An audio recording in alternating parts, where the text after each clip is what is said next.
자, 오늘 제가 여러분들과 나눌 말씀의 제목은 주님과 다투지 말고 명하십시오 라고 하는 제목으로 말씀을 나누도록 하겠습니다.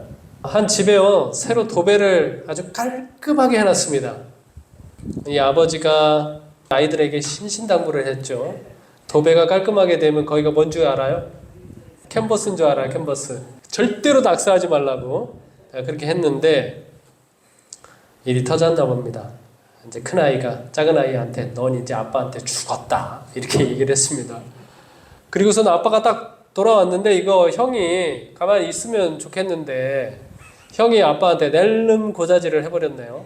아빠가 그냥 금방 도배를 깨끗하게 했는데 낙서했다고 하니까 막 거의 막 이성을 잃을 듯 해가지고 작은 아이를 불러다가 이제 거의 막 초죽음이 될 만큼 매를 쳤습니다. 그리고 벌을 세웠어요. 야, 얼마나 부해가 났는지 도배한 지 하루 만에 그렇게 됐다고 생각을 하니까 그래가지고 이놈의 자식이 도대체 어떻게 낙서를 했나 이제 확인하기 위해서 방으로 들어갔습니다. 근데 벽에 낙서를 보는 순간 그만 얼어붙어 버렸습니다. 그래서 눈에서 눈물 방울이 떨어졌습니다. 그리고 엉엉 울어버렸어요. 뭐라고 낙서를 했는가 하면 이렇게 낙서를 했습니다. 아빠 사랑해요. 자상하신 우리 아빠.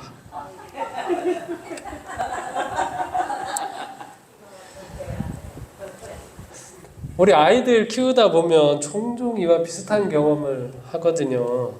조금만 더 침착하면 일이 벌어지지 않을 수 있었는데 더 좋게 될 수 있었는데 그 침착함을 잃고 흥분해서 일을 그르치는 경우가 얼마나 많이 있는지 모릅니다.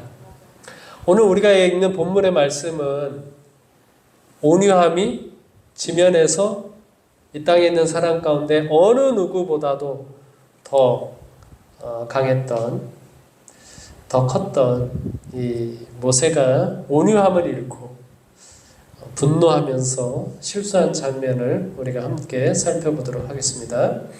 성경 말씀 우리 같이 읽도록 하겠습니다. 회중이 물이 없으므로 모세와 아론에게로 모여드니라. 백성이 모세와 다투어 말하여 이르되 우리 형제들이 여호와 앞에서 죽을 때에 우리도 죽었더라면 좋을 뻔하였도다. 너희가 어찌하여 여호와의 회중을 이 광야로 인도하여 우리와 우리 짐승이 다 여기서 죽게 하느냐? 너희가 어찌하여 우리를 애굽에서 나오게 하여 이 나쁜 곳으로 인도하였느냐? 이곳에는 파종할 곳이 없고 무화과도 없고 포도도 없고 석류도 없고 마실 물도 없도다. 모세와 아론이 회중 앞을 떠나 회막문에 이르러 엎드리매 여호와의 영광이 그들에게 나타나며 여호와께서 모세에게 말씀하여 이르시되 지팡이를 가지고 내 형 아론과 함께 회중을 모으고 그들의 목전에서 너희는 반석에게 명령하여 물을 내라 하라. 내가 그 반석이 물을 내게 하여 회중과 그들의 짐승에게 마시게 할지니라. 모세가 그 명령대로 여호와 앞에서 지팡이를 잡으니라. 모세와 아론이 회중을 그 반석 앞에 모으고 모세가 그들에게 이르되 반역한 너희여 들으라.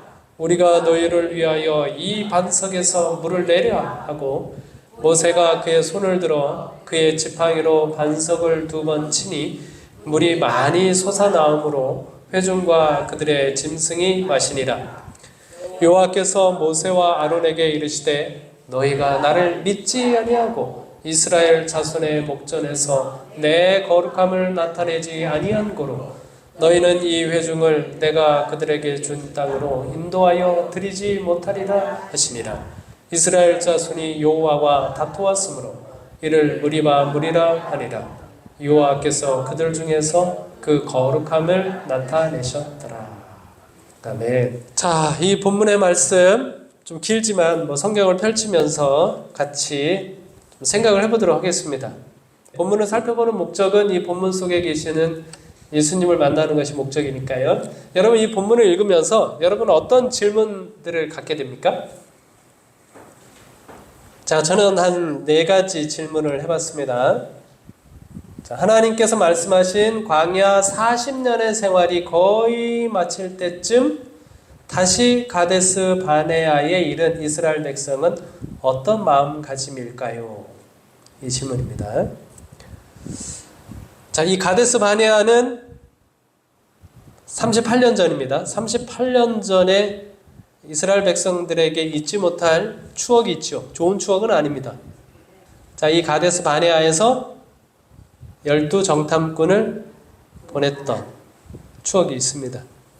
그리고 거기서 다시 가나안 땅에 들어가지 못하고 다시 광야로 들어와서 38년의 세월을 보낸 다음에 하나님은 공교롭게도 다시 어디로? 가데스 바네아로 인도했습니다. 하나님께서 목적이 있으시겠죠. 이스라엘 백성이 어떤 마음을 가졌으면 좋았을까 생각해 보는 겁니다. 그 다음에 두 번째로는 이스라엘 백성들의 불평의 내용 한번 살펴보시고 이 내용이 좀 어떤가 한번 생각해 보게 됐습니다. 그 다음에 세 번째로는 반석을 2번 내리친 모세와 아론의 죄는 왜 이토록 엄중한 잘못일까요? 그 다음에 네 번째, 모세와 아론이 나타내지 못한 하나님의 거룩하심을 하나님께서는 어떻게 나타내셨습니까? 자, 이 질문입니다. 자, 여러분 이 질문들에 대해서 혹시 답을 나름대로 갖고 계세요? 자, 하나씩 좀 살펴보도록 할게요. 첫 번째 질문에 대한 이야기 하도록 하겠습니다. 저 오른쪽에 있는 지도는 출애굽 여정을 그리고 있는 지도입니다. 아마 이렇게 되었을 거라고 추정을 합니다. 학자들마다 약간씩 좀 다르기는 합니다. 저기 라암셋에서 출발해서 저 위 믹돌로 갔다가 홍해 저 비토올 거라고, 저 비토를 건너서 쭉 내려와서 저 가데스 바네아에 올라갔다가 가데스 바네아에서 다시 광야로 들어와서 바란 광야로 다시 들어와서 저기 에시온 개별 쪽으로 해가지고 다시 가데스 바네아로 올라가는 저 때까지가 한 40년의 시간이 걸린 겁니다. 그 다음에 이제 가데스 바네아에서 또 직접 들어가지 못하고 신광야 저쪽으로 해서 돌아서 들어가게 되는 상황이죠. 가데스 바네아가 어떤 땅일까? 저 왼쪽에 있는 지도는요, 그 구글 어스라고 하는 지도로 현재 그 땅의 상황을 좀 보여주고 있습니다. 저기 맨 위에 보면 사해 자락이 있고 왼쪽으로 보면 거기 이제 푸릇푸릇한 초원이 있습니다. 가나안 땅에 이제 푸른 초원이 보이고 저 왼쪽에는 이스라엘 백성들이 떠났던 라암셋, 고센 땅 지역입니다. 저기가 이제 가데스 바네아 지역이거든요. 가데스 바네아가 굉장히 황폐한 땅이죠. 지금 이스라엘 사람들이 이집트에 이제 속해 있는 땅인데 저기를 샀어요. 가데스 바네아라고 하는 땅을 사가지고 저기 뭐 나무도 심고 해가지고 어느 정도 촌락을 이제 구성해서 이제 살고는 있기는 합니다. 사람들이 저 지역이니까 뭐 물이 풍부하거나 그렇다고 생각할 수는 없는 땅이겠죠. 자, 그런데 하나님께서 저 가데스 바네아에서 실패했던 이스라엘 백성들을 다시 가데스 바네아로 이렇게 데리고 온 것입니다. 저는 하나님께서 의도가 있다고 생각이 듭니다. 그렇죠? 자, 여러분이 이스라엘 백성이라면 저때 38년이라고 하는 긴 광야 생활을 끝내고 많은 사람들이 광야에서 이제 죽고 하나님이 말씀하신 대로 다시 이제 가나안 땅에 들어가기 위해서 들어왔습니다. 저 가데스 바네아 땅으로 들어왔어요. 어떤 결심을 할 것 같아요? 저는 우리가 그곳에 왔으면 왜 우리가 38년이라고 하는 긴 생활 동안 광야 생활을 하게 되었죠? 그것을 생각했더라면 얼마나 좋을까 이런 생각을 해봅니다. 하나님께서 이스라엘 백성들 다시 이제 가데스 바네아에서 광야로 38년 동안 돌리면서 뭐라고 말씀하셨는가 하면 여호와께서 모세에게 이르시되 이 백성이 어느 때까지 나를 멸시하겠느냐, 내가 그들 중에 많은 이적을 행하였으나 어느 때까지 나를 믿지 않겠느냐, 이렇게 말씀하셨습니다. 저 말씀을 하실 때가 출애굽한 지 1년이 훌쩍 넘어섭니다. 시내 광야에서 1년 가까이 있다가 이제 거기서부터 떠나가지고 가나안 접경까지 왔으니까요. 1년이 지났는데요. 이스라엘 백성들이 하나님을 존중합니까? 멸시합니까? 멸시합니다. 1년이 지나도록 계속해서 하나님이 그들과 함께 하시는 모습을 봤음에도 불구하고 이스라엘 백성들이 하나님을 믿어요? 안 믿어요? 안 믿어요. 그것이 하나님이 너무 가슴이 아파가지고 저런 탄식을 하면서 이스라엘 백성들을 38년 동안 광야에서 다시 살게 했습니다. 38년이라고 하는 시간이 흘러갔습니다. 백성들이 어떻게 되었을까요? 38년이라고 하는 경험을 했는데 어떻게 되었어요? 네. 우리가 보시면 38년의 시간이 흘러서 다시 가데스 바네아에 왔는데 물이 없어요. 물이 떨어졌습니다. 그러니까 바로 어떻게 합니까? 백성들이 몰려 들어와 가지고 모세와 다투는 그런 장면을 우리가 볼 수 있습니다. 그래서 이스라엘 백성들의 역사를 보면 시간이 많이 흘러서 많은 것을 본다고 해서 그것만으로 믿음이 자동적으로 생기는 것은 아니라는 것을 깨닫게 됩니다.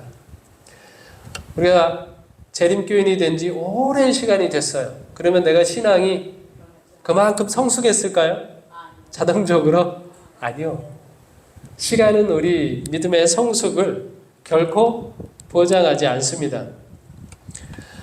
실물교훈 65쪽, 66쪽에 보면 매 발전의 단계마다 우리의 생애가 완전하게 될 수 있다. 또한 우리에 대한 하나님의 목적이 성취되면 계속적인 발전이 있게 될 것이다. 성화는 일생을 통해 이루어야 할 사업이다. 우리가 기회를 많이 가질수록 우리의 경험은 넓어지고 우리의 지식도 증가한다. 우리는 책임을 질 만큼 강해지고 특권에 비례해서 더욱 성숙해질 것이다. 말씀하셨어요. 자, 우리가 계속해서 성숙해 가려면 어떻게 해야 된대요? 계속해서 성숙해 가려면 어떻게 해야 돼요? 내 삶에 뭐가 성취가 되어야 돼요? 하나님의 목적이 성취되어야 돼요. 하나님의 목적이 성취되면 우리가 계속해서 성숙해 갈 수 있는 겁니다. 영적으로. 근데 우리가 10년, 20년, 30년, 40년 신앙을 한다고 할지라도 내 신앙을 하는 목적이 내 목적을 이루기 위한 그런 신앙을 하면 성숙할까요? 성숙하지 않을까요? 성숙하지 않고 우리는 오히려 더 완고해질 수 있습니다. 그래서 왕년에 말이야, 요즘 말로 하면 라떼는 말이야 라고 말을 하는 그런 신앙인만 될 수 있는 거죠. 여기도 말씀하고 있는 것처럼 하나님의 목적이 성취될 수 있는 기회를 많이 가지면 가질수록 우리가 성장한다고 되어 있습니다. 그리고 그것은 우리로 하여금 책임을 지게 하는 그런 신앙을 합니다. 책임을 지기 위한 특권을 더욱더 받고자 하는 그런 신앙을 갖게 되는 것이죠. 근데 우리가 어떻게 합니까? 잘못하면 이제 군인도 보면 이등병 때는 얼마나 부지런히 바쁘게 하는지 모릅니다. 병장이 되면 어떻게 해요? 고참이 되면 고참이 되면 이제 떨어지는 낙엽만 조심하고 아무 일도 하지 않습니다. 우리 신앙도 그렇게 될 수 있어요? 신앙도 그렇게 될 수 있어요. 그래서 하나님의 사업에는 은퇴가 없습니다. 물론 이제 교회에서 무슨 직분을 맡을 때에 나이가 연세가 들면 은퇴를 하죠. 그렇지만 우리가 영혼에 대한 부담은 죽을 때까지 뭐 하는 거예요? 그 책임을 늘 가지고 있는 것입니다.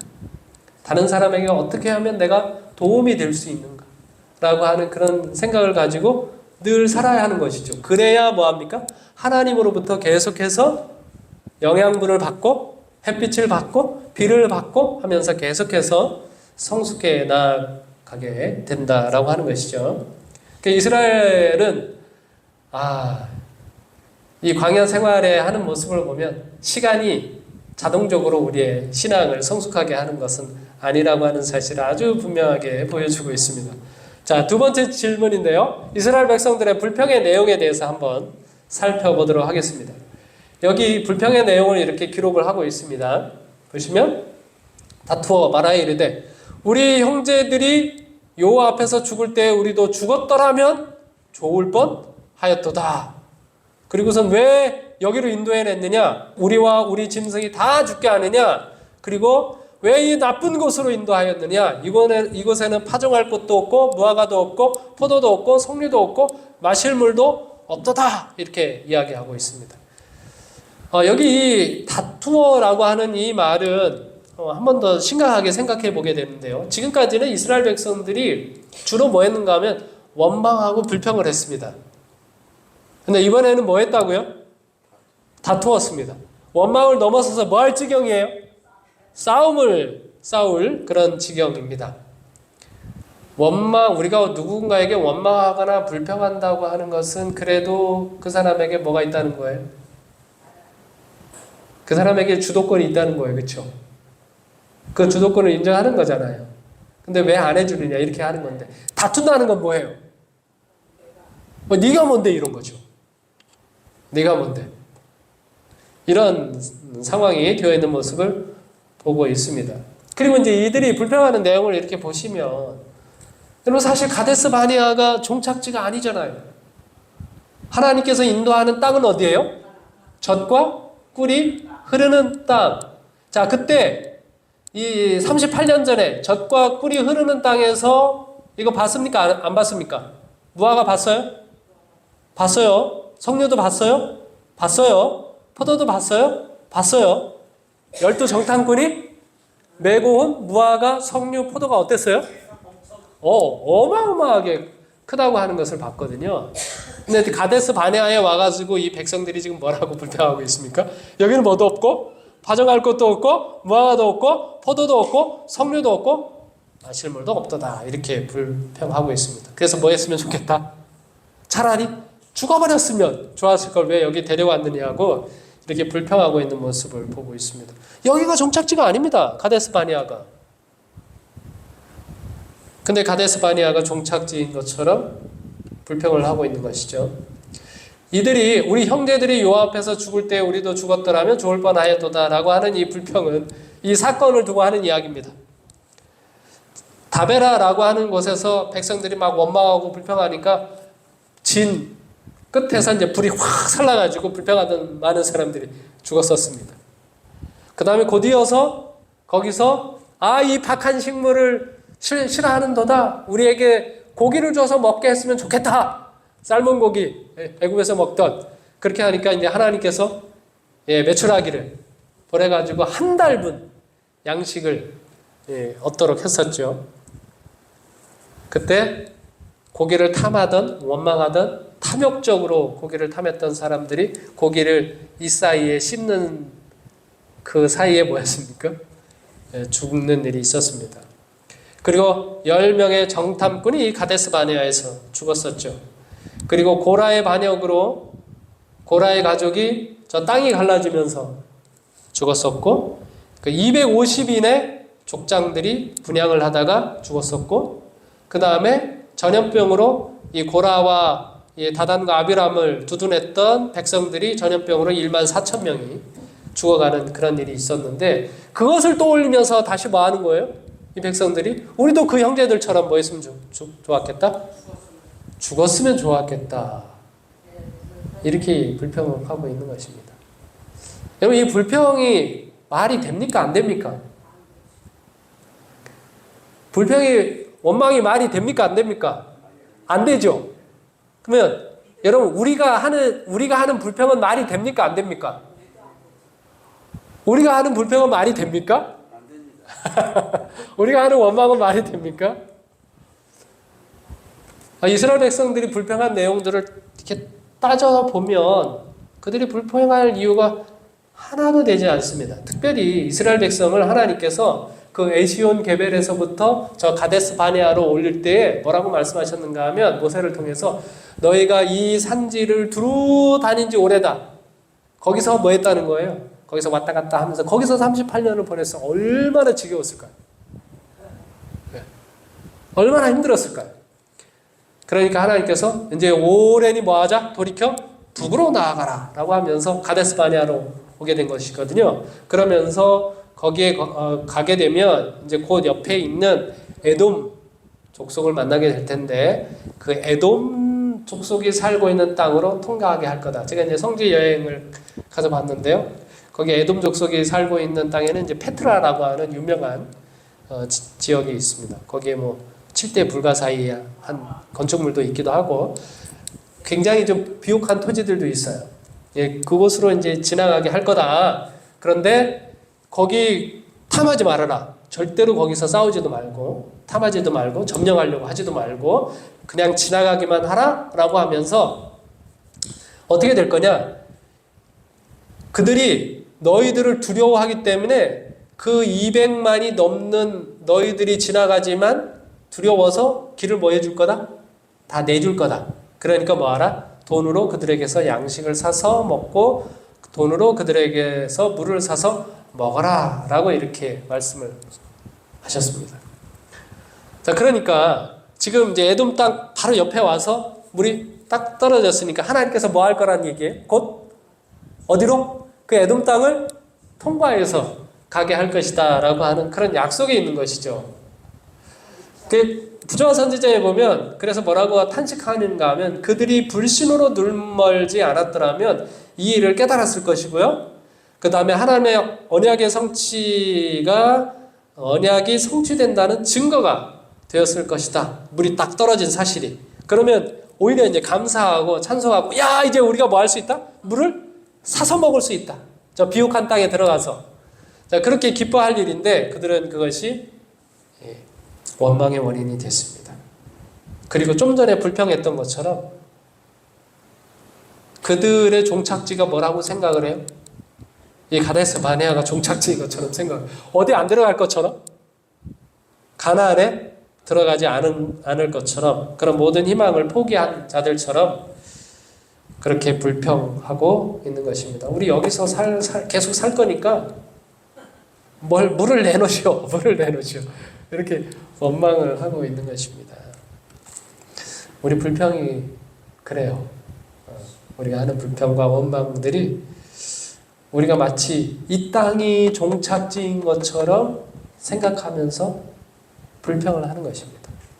우리의 종착지는 어디예요? 저 하늘 가나안인데 저기 안 들어갈 것처럼 우리는 뭐 하는 거예요? 불평하고 원망하면서 살아가고 있는 것입니다. 여기서 살겠노라. 그러니까 물을 달라고 이렇게 하는 거죠. 그들이 이 신앙이 있었더라면 이 시간이 그들이 오히려 하나님께 기도할 수 있는 시간이죠. 이런 말이 있습니다. 잘 훈련된 사람은 아주 작은 일에도 금방 무릎을 꿇습니다. 아직 훈련되지 않은 사람은 웬만한 사건 가지고는 무릎 꿇어야 한다는 생각조차 하지 않습니다. 이스라엘 백성들이 38년간 잘 훈련이 됐으면 물이 딱 떨어지는 순간 누구에게? 모세와 다투지 않고 하나님께 기도했겠죠. 하나님 이게 무슨 뜻입니까? 그러면 내가 너희와 맺은 언약이 지금 성취되려고 한다라고 하는 그런 말씀을 들었을 텐데 무릎을 꿇어요, 안 꿇어요? 에이, 그런 생각하지 않고 그냥 원망하고 불평하기만 한다는 것이죠. 자, 세 번째 질문입니다. 반석을 2번 내리쳤죠. 모세와 아론의 죄는 왜 이토록 엄중한 죄입니까? 뭐 여러분 잘 아실 겁니다. 왜 이 죄가 큰 죄예요? 네. 반석은 누구를 상징하니까? 예수 그리스도를 상징하니까. 그렇죠. 자, 그런데 이 반석을 내리칠 때의 모세의 상황과 그 모세가 그렇게 함으로 백성에 끼친 영향에 대해서 부조와 선지자 이렇게 6가지로 좀 정리를 했습니다. 그리고 이제 7번째는 또 좀 더 다르게 설명을 하려고 하는데요. 자, 모세와 아론이 어떤 면에서 잘못했느냐? 첫 번째로는 거룩한 의분이 아니라 인간의 격정을 표출한 분노한 감정으로 말했다는 것입니다. 모세가 한 말이 맞습니까? 안 맞습니까? 맞기는 맞습니다. 반역한 너희요, 패역한 너희요. 맞아요. 이스라엘 백성들은 얼마나 패역하고 반역하는지 몰라요. 맞습니다. 맞는데 어떻게 말했다는 거예요? 거룩한 의분이 아니라 인간의 격정을 표출했다고 이렇게 이야기하고 있습니다. 제가 아이들을 키우면서 아주 깊이 깨달은 것이 있습니다. 아이들을 위한 모든 좋은 말은 우리가 언제 할까요? 네? 뼈가 되고 살이 될 말은 언제 할까요? 우리가 화가 났을 때 합니다. 애가 잘못해가지고 화가 잔뜩 나면 온갖 그동안 하지 못했던 온갖 좋은 말들은 그 화내면서 이렇게 쏟아내는 경우가 얼마나 많은지 모릅니다. 네. 우리 어른들은 그렇지 않으셨을 것이라고 생각이 들어요. 네. 그런데 거룩한 의분이 아닌 인간의 격정을 표출한 분노는 의로운 것이 결코 아닙니다. 그다음 두 번째로는 그렇게 함으로 말미암아 백성들이 과거의 행로가 하나님의 인도하셨는지 모세가 인도했는지 의심하게 되었다라고 말하고 있습니다. 마치 모세가 왜 화를 냅니까? 왜 화를 내요? 네? 모세가 이 화가 나가지고 생각이 무엇인가 하면 마치 백성들을 자기가 다 인도한 것 마냥 말하는 겁니까? 네? 화를 내고 있는 거예요. 그러니까 백성들이 지금까지 모세가 했던 말은 막 하나님이 인도하신 것처럼 막 얘기하면서 우리한테 뭐 하나님의 말씀이다라고 막 이렇게 꾸지람도 하고 막 이렇게 하더니 막 거의 막판에 화가 나가지고는 마치 누가 인도한 것처럼 자기가 인도한 것처럼. 그러니까 백성들이 뭐야 이거 지금까지 뭐 40년 동안 누가 인도해 온 거예요? 모세가 인도해 왔잖아. 하나님의 뜻이 이게 아니었을지 모르겠는데 모세가 지금 이렇게 40년 동안 우리를 인도해 왔단 말이야? 이렇게 생각하게 만든다라고 하는 것입니다. 뭐 교회에 이제 지도자로 있으면서 그게 이제 주의해야 할 상황 중에 하나입니다. 뭐 설교할 때든지 뭐 할 때든지 하나님이 인도하신 것처럼 쭉 이렇게 말씀을 하다가 어느 순간 막 화가 잔뜩 나가지고 이성을 잃어가지고 나 자신에 대한 이제 공격인 것처럼 그렇게 생각을 하고 대할 때가 많이 있습니다. 그 참 조심해야 되는 거예요. 우리가 하는 모든 일들, 모든 결정들이 하나님께서 우리를 인도해 오셨다라고 하는 그 사실을 언제나 우리가 생각해 볼 필요가 있습니다. 그 다음에 이제 세 번째로는 뭐 하나님의 인도가 아니었다면 그들이 불평하고 잘못한 일들이 왜 죄가 된단 말인가 이런 거죠. 그들이 지금까지 죄라고 생각해왔던 것들에 대해서 이거 하나님이 인도한 것도 아닌데 모세가 인도한 건데 우리가 얼마든지 불평할 수도 있잖아요. 네. 죄가 아니잖아요. 의견이 그냥 다른 거잖아요. 이렇게 되어버리는 것입니다. 지금까지 내가 뭐 죄라고 생각해왔고 회개할 거라고 생각해왔던 모든 것들이 이제는 회개할 필요가 없는 것이 되어버린 것이죠. 그 다음에 네 번째로는 이제 모세를 통해 보내주신 책망의 기별들을 거절할 구실을 발견하게 됐습니다. 이게 누가 한 말이에요? 하나님이 한 말이에요? 모세가 한 말이에요? 누가 알아? 모세는 하나님이 한 말이라고 이야기하는데 내가 생각해보니까 누구 말이야? 모세가 한 말이에요. 그냥 얼마든지 이제 거절할 수 있는 그런 상황이 된 것이죠. 그 다음에 다섯 번째, 이제 가데스의 불평을 신속히 저지했더라면 연달아 일어날 얼마나 많은 죄악이 예방되었을까라고 이야기하고 있습니다.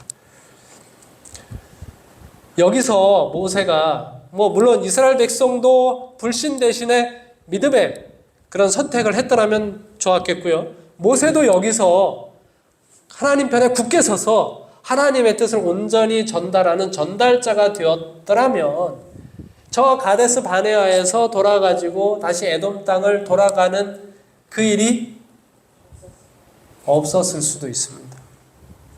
이스라엘 백성들이 에돔 땅을 돌아가면서 그게 얼마나 부해가 났는지 에돔 땅 저 녹지를 보면서 저 비옥한 땅을 보면서 우리가 거기로 들어가지 못하고 사막 그 광야 지긋지긋한 그 광야 또 돌아서 이렇게 가니까 뭐예요? 입이 그냥 대빨 나와가지고 걸어가니까 얼마나 불평해요. 하나님께 원망하고 불평하다가 하나님에 대한 보호하심에 대해서 막 거부하지 않습니까? 그래서 하나님께서 보호하심을 거뒀더니 뭐예요? 불뱀이 이스라엘 백성들을 무는 그런 불행한 일들을 겪게 되는 것입니다.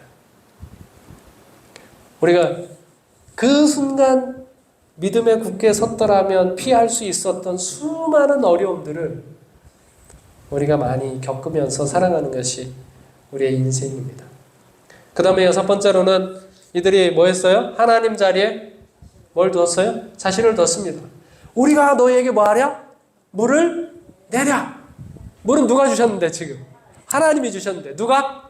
내가, 우리가 물을 내랴 라고 이렇게 이야기를 해버렸습니다. 하나님의 거룩함을 드러내지 못하고 하나님의 영광을 드러내지 못했습니다. 일곱 번째 이 부분이 가장 중요한 잘못이라고 할 수 있습니다. 반석은 한 번 침을 당하는 것인데 그것은 그리스도의 십자가를 표상하는 것입니다. 그 놀라운 은혜의 표상을 모세가 뭐 했는가 하면 망가뜨렸어요. 그리스도께서는 단 한 번 죽으실 것입니다. 그런데 모세는 그 반석을 두 번 탁탁 내리셨습니다. 물을 내려면 어떻게 해야 된다는 거예요? 모세가 던져놓은 메시지는 물이 필요할 때마다 반석을 탕탕 계속 쳐야 한다는 그런 메시지를 주고 있는 것입니다. 하나님께서는 우리에게 어떻게 이 물을 공급하기를 원하셔요? 생수를? 우리의 필요를? 저기 말씀하고 있는 것처럼 예수님께서는 단 한 번, 단번에 들으신 바 될 것입니다. 그 다음부터는 예수님의 단번에 들이신 그 희생으로 말미암아 그 휘장이 찢어짐으로 말미암아 우리가 하나님의 은혜의 보좌 앞에 들어갈 담력을 얻었어요. 때를 따라 돕는 그 은혜를 얼마든지 얻을 수 있는 그 길을 예수님께서 열어놓으셨어요. 그러니까 우리가 뭐 하기만 하면 돼요? 여기 말하고 있는 것처럼 그리스도의 은혜의 축복을 구하는 자들은 예수의 이름으로 구하고 회개하는 기도로서 마음의 소망을 토로하기만 하면 된다. 그러면 어떻게 할 거래요? 만군의 여호와 앞에 기도는 만군의 여호와 앞에 예수의 상처를 가져갈 것이다. 말씀하셨습니다. 이렇게 노란색으로 칠하지는 않았지만 우리가 기도하면 그 기도가 뭐 할 거래요? 하나님 앞에 예수의 상처를 가져갈 것이다. 이 말씀 묵상하면서 너무 큰 은혜를 받았습니다. 네. 우리가 너무 머리가 지끈지끈 아픈 그 골치 아픈 그 일들을 겪을 때 있지 않습니까? 그게 우리가 회개하는 심정으로 예수의 이름으로 하나님의 은혜의 축복을 구하는 토로하는 기도를 하면 우리 기도가 어떻게 한대요? 하나님 앞에 뭘 가져가요? 예수님의 상하신 머리, 그 상처를 가지고 하나님 앞에 나아가요. 우리가 때로는 어찌할 수 없는, 전혀 손쓸 수 없는 그런 문제들로 인하여 고통하고 있을 때 우리가 하나님 앞에 간절히 기도하면 그 기도는 하나님 앞에 뭘 가져가요? 예수님의 상처난 손에 있는 못자국을 가지고 하나님 앞에 가져갈 거예요. 어디를 가야 할지 전혀 모를 때 하나님 앞에 간절히 기도하면 기도는 예수님의 찔리신 발, 그 발을 가지고 하나님 앞에 갈 거라는 겁니다. 이 얼마나 감사한 일입니까? 기도가 그렇게 큰 은혜가 되는 겁니다. 하나님께서 우리에게 기도할 수 있는 그런 특권을 주셨어요. 우리의 심정을 토로할 수 있는 그런 특권을 주셨어요. 그러면 마치 그 기도하는 그것이 얼마나 능력이 있는지 예수님께 다시 이 땅에 오셔서 33년간 사시고 십자가에서 돌아가시고 무덤에 장사되셨다가 다시 부활하셔서 승천하는 것처럼 그 놀라운 역사를 하는 것이 바로 기도라고 말씀하고 있는 것입니다. 우리에게 하나님께서 기도할 수 있는 그런 귀한 특권을 허락해 주신 것이 얼마나 감사한지 모릅니다. 그 예수님의 상처난 그 상처를 통하여 하나님께서는 담이 없는 생수를, 생명을 주는 피를 흘려 보내주실 것이라고 약속하고 있는 것입니다. 이것을 뭐 했어요? 모세는 그 표상을 훼손하고 있는 것입니다. 기도한다고 되는 거 아니야. 예수님이 다시 오셔서 너희를 위해 죽으셔야 돼. 기도한다고 되는 게 아니야. 이런 우리의 이 구속사를 그렇게 만들어버리고 있는 거예요. 보세요. 하나님께서는 뭐 하시는데 예수님은 단번에 죽으시고 우리는 언제 어디서나 무슨 일이 있든지 기도하면 하나님께서 예수님의 상처난 그 상처를 통해서 그분의 생명수를 흘려보내시고자 하시는데 말입니다. 우리가 얼마나 귀한 특권을 누리고 있는지 모릅니다. 그 다음에 네 번째입니다. 모세와 아론이 나타내지 못한 하나님의 거룩하심을 하나님께서는 어떻게 나타내셨을까요? 모세와 아론이요 하나님 앞에 간절히 기도를 했습니다. 여러 번 기도했습니다. 어디 들어가게 해달라고요? 가나안 땅에 들어가게 해달라고 여러 번 기도했습니다. 네, 하나님께서 그거 들어주셔요? 안 들어주셔요? 네, 안 들어주셔요. 여기 말씀하고 있는 것처럼 신명기 1장 37절, 신명기 3장 26절 안 들어주신 이유가 뭡니까? 안 들어주신 이유가 뭐예요? 이스라엘 그 백성들을 생각하면 이 백성들은 모세와 아론보다 훨씬 더 많은 죄를 범했습니다. 용서해 주셨나요? 용서해 주셨습니다. 20세 이하로 있었던 이 사람들도 38년 동안 광야 생활하면서 얼마나 하나님을 원망하고 불평했는지 몰라요. 그들을 용서해 주셨어요? 용서해 주셨어요. 용서해 주시고 그들을 가나안 땅으로 들어가게 하셨습니다. 그들의 죄에 비하면 모세와 아론이 지은 죄는 너무나 작은 죄입니다. 근데 끝내 들어주셨어요? 안 들어주셨어요? 안 들어주셨어요. 이유가 뭐예요? 너희의 연고로 내게도 진노하셨다라고 말씀하고 있습니다. 모세는. 누구 때문에요? 백성들을 위한 것 때문이에요. 모세가 아론이 가나안 땅에 들어가지 못한 것은 백성을 위하여서 그렇게 된 것입니다. 그래서 모세는 부끄러운 자신의 처지를 숨기려 하지 않았습니다. 여러 번 내가 기도했다. 근데 하나님께서 들어주지 않았다. 오히려 백성들로 하여금 자신의 처지를 똑똑히 보고 자신의 잘못으로 인해 생겨날 더 큰 죄악에 대한 경계가 되도록 했습니다. 여기 부자 선지자에도 보면 모세는 자기에게 내린 형벌의 선고를 숨기지 않고 그가 하나님께 영광을 돌리는 일에 실패함으로 인하여 그들을 약속의 땅으로 인도할 수 없다는 사실을 백성에게 말했다. 그는 사람들에게 자기에게 내린 가혹한 형벌을 주목하도록 명령했다. 모세는 참 그리스도인입니다. 모세는 저 같으면 뭐 할까요? 자기 잘못한 거 숨길 겁니다. 숨길 거예요.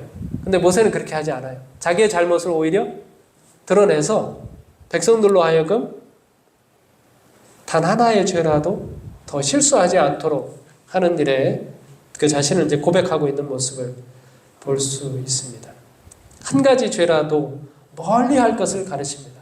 너희들이 수많은 죄악을 하나님께로부터 용서를 받았는데 그런데 너희들이 그렇게 용서함을 받는 거 그냥 자연스럽게 이루어지는 건 아니고 그냥 당연한 거 아니야.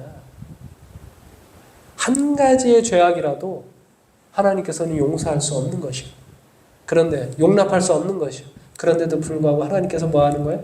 너희들의 죄를 용서하고 있는 것이야 라고 하는 것을 모세는 가르치고 있는 겁니다. 불평과 원망과 죄악의 이유가 없었다라고 이렇게 가르치고 있습니다. 그가 반석을 2번 쳤는데 2번 쳐야만 물이 나올 수밖에 없는 상황이었기 때문이 아니죠. 예수님께서 말씀하시는 것처럼 충분히 명하기만 했어도 나올 수 있는 물이었는데 그는 뭐 했어요? 2번이나 쳤어요. 그러니까 자기가 잘못한 것에 대해서 사실은 불평하거나 원망하거나 핑계할 수가 없습니다. 말로 명하기만 하면 나올 수 있는 물을 가지고 자기는 뭐 했으니까요? 2번이나 쳤으니까요. 그래서 모세는 이야기합니다. 불평과 원망할 이유가 한 가지도 없었다고 백성들에게 가르쳐요. 자기도 하나님 앞에 불평할 수 없다. 나의 이 죄도. 그러니 너희도 하나님 앞에 불평하거나 원망할 수 없다고 이야기하고 있습니다. 하나님 마음도 얼마나 아프시겠습니까? 하나님은 그분의 거룩하심을 모세로 하여금 어디 들어가지 못하도록, 가나안 땅에 들어가지 못하도록 해서 그분의 거룩하심을 나타내셨습니다. 예수님의 모습이 생각이 나지 않습니까? 예수님은 그분의 의를 어떻게 나타내셨습니까? 예수 그리스도를 십자가에 죽게 하심으로, 그분을 속죄 제물로 드리심으로 말미암아 자기도 의로우시며 예수 믿는 자도 의롭게 하셨다고 말씀하셨습니다. 하나님의 의는 어떻게 드러나요? 예수님이 십자가에 죽으심으로 드러나죠. 마찬가지로 이 당시에 이스라엘 백성들 앞에 모세가 가나안 땅에 들어가지 못하고 가나안 접경에서 죽음으로 하나님의 거룩하심이 그들 앞에 나타나게 되었습니다. 한 가지의 죄도 용납할 수 없는, 한 가지의 죄도 핑계할 수 없는 그런 죄에 대한 깊은 가르침과 더불어 하나님께서 그렇게 하셨습니다. 한 교회 목사님에게 성도가 근심이 가득한 얼굴로 찾아와서 상담을 요청했어요. 문제가 무엇인지 물었습니다. 그러니까 이제 성도님이 이제 한숨 푹푹 쉬면서 이제 걱정거리를 쏟아냈습니다. 저번 달 월급을 빌려준 친구가 연락이 되지 않습니다. 그런데 하필 이번 달에 돈 쓸 일이 너무나도 많지 뭡니까? 조금 있으면 아내 생일입니다. 그런데 아무것도 살 돈이 없습니다. 자녀들은 이제 학교 들어가는데 학용품 살 돈도 없고요. 혹시라도 입학식 때까지 준비를 못하면 학교에서 놀림이라도 당할까 걱정입니다. 생각해보니 생일 선물은 고사하고 당장 외식할 비용도 없습니다. 월급날은 아직 3주나 남았는데 도대체 어떻게 해야 할지 모르겠습니다. 걱정거리가 너무 많습니다. 굉장히 많죠? 아내 생일인데 생일 선물, 애 학교 들어가는데 학용품 못 사주고, 그 애가 그 학교 가가지고 학용품 못 사가지고 놀림 받을까봐 걱정, 3주나 남았는데 외식할 비용도 없고 월급 탈 일이. 이렇게 걱정이 많은 이 성도가 와서 상담을 요청하면 뭐라고 답을 해야 될까요? 자, 이 말을 들은 이제 목사님이 이렇게 얘기를 했습니다. 성도님, 외식 비용이 얼마입니까? 온 가정이 먹으면 한 15만 원 들어간대요. 15만 원 정도요. 그러면 학용품하고 아내 생일 선물은 얼마 들어갈까요? 못해도 한 50만 원은 들어갈 것 같습니다. 목사님 얘기했어요. 그러면 오늘부터 65만 원 하나만 놓고 하나님께 기도를 드리세요. 65만 원 하나의 걱정만 하면 되지 왜 수십 가지 걱정을 하냐고. 우리가 하나님 앞에 불평하거나 원망하는 것들이 수십 가지일지 모르겠습니다. 근데 그 수십 가지가 다 타당한 이유를 가지고 있을까요? 어쩌면 우리는 한 가지만 하나님 앞에 간구하면 될지 모르겠습니다. 물이 많은 다툼이라는 뜻을 가지고 있습니다. 이 물의 다른 이름은 마사라고 하는 물입니다. 출애굽기 17장에 가보면 마사는 시험이라는 뜻이에요. 우리 인생 여정에 우리의 생수가 끊어진 것처럼 보일 때 하나님과 다툽니다.